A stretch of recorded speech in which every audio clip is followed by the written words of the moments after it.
Things aren't going Theresa May's way. Britain's Prime Minister was already struggling to unite a cabinet divided over how best to pull the country out of the EU. Now she's contending with a ualharassment scandal that has implicated several of her Conservative lawmakers and forced Defense Secretary Michael Fallon to resign. Some 40 members of Parliament from her party have signed a letter of no confidence in her leadership. Events are spinning beyond her control. All of this has fed speculation that Brexit might still be reversed.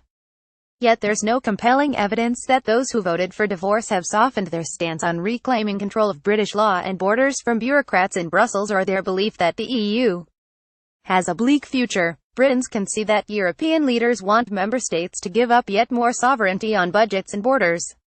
They see countries like Italy and Greece still coping with refugees, and Eastern EU members like Poland and Hungary becoming less democratic and more fractious. A U-turn isn't impossible, especially if the Conservatives lose their tenuous hold on government. But reversal remains highly unlikely, because the UK's elected leaders have no compelling case to ignore the popular will. It's also far from clear that a second referendum would produce a different result. Even if the opposition Labour Party comes to power, a Prime Minister Jeremy Corbyn would think twice before making a case for a Brexit backtrack, even if he wanted to. Just 100 of the 262 constituencies that Labour won in the June election voted to remain in the EU. May's task of bringing the UK out of Europe won't get easier. Talks with negotiators in Brussels over the terms of departure have stalled over the divorce bill. Britain must pay the EU to leave.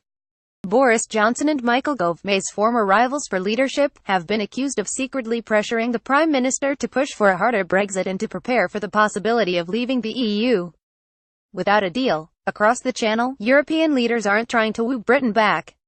The strongest EU advocates, particularly French President Emmanuel Macron and German Chancellor Angela Merkel, are more than happy to see Britain agonize over its post-EU future, in part to make clear to Europe's other Eurosceptics just how painful divorce can be.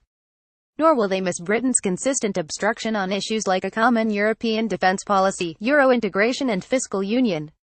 And they're happy to pick up the banking business that Britain will lose as it attempts to go its own way. Elections have consequences, and struggles over Brexit have only just begun. This appears in the November 27, 2017 issue of Time.